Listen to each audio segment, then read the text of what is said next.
ان جیسی بہت سی آیات میں نظر لغوی معنی میں استعمال ہوا ہے، بمعنی ڈرانا دھمکانا۔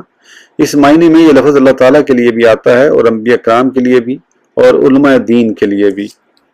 یہ لفظ شرعی معنی میں بھی استعمال ہوا ہے۔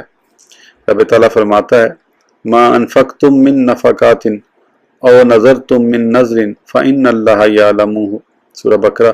جو کچھ تم خرچ کرو یا نظر مانو، کوئی نظر اللہ اسے جانتا ہے۔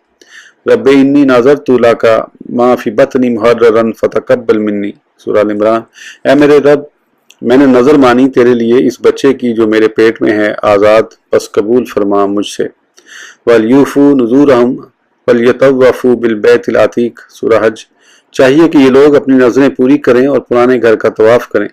انی نظرت للرحمن صوما فلن اکلم اليوم انسیا، سورہ مریم۔ میں نے اللہ کے لیے روزے کی نظر مانی ہے، پس آج